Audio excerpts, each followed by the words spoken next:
राज्यात सर्वत्र खड्ड्यांचं साम्राज्य। नाशिकमध्ये चौघांचा मृत्यू तर मुंबई गोवा महामार्गावर रस्त्यांची चाळण।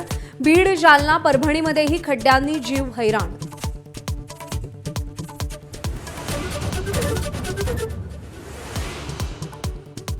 सार्वजनिक परीक्षा सुधारणा विधेयकावर आज लोकसभेत चर्चा। 10 वर्षांचा तुरुंगवास आणि 10 कोटी रुपयांपर्यंतच्या दंडाची तरतूद।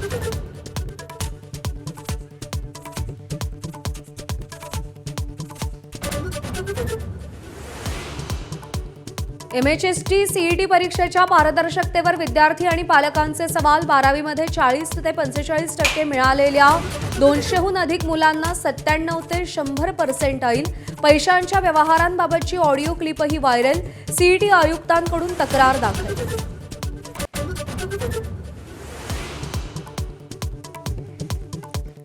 TET पेपरफुटी प्रकरणातील आरोपींचा आत्मसमर्पण। सोनूकुमार दिवाकर आग्र्याहून थेट भिवंडी कोर्टासमोर हजर। छापखान्यातून प्रश्नपत्रिका बाहेर काढण्यासाठी सोनूकुमारनं कर्मचाऱ्यांना पैसे दिले।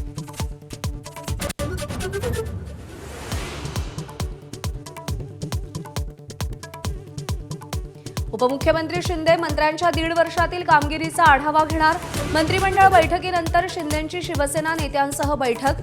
खात्यात फेरबदल, कामचुकार मंत्र्यांना डच्चू दिला जाण्याच्या चर्चा।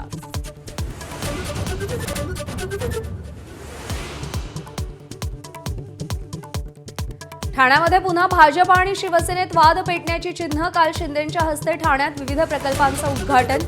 विकास कामांचं पुन्हा उद्घाटन करावं, उपमहापौर कृष्णा पाटील यांची मागणी। संसदेवर काढलेल्या मोर्चात 989 गुन्हेगार होते। दिल्ली पोलिसांनी माहिती दिली। 101 गुन्हेगार तर हत्येचा आरोप असलेले। पोलिसांनी 3000 तरुणांची शहानिशा केली।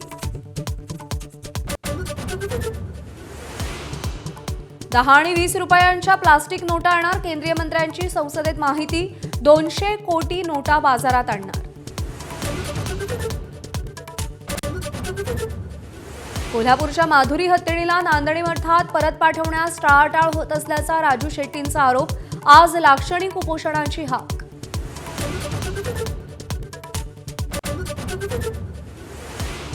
शिर्डीत 3 दिवसांच्या गुरुपौर्णिमा उत्सवाला प्रारंभ। उद्या रात्रभर मंदिर खुलं राहणार।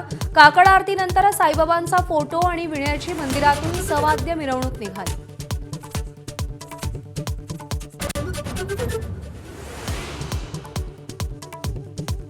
राष्ट्रकुल स्पर्धेत पॅरा ॲथलेटिक्समध्ये भारताच्या शर्मिला धनखडला गोळाफेकीत सुवर्णपदक।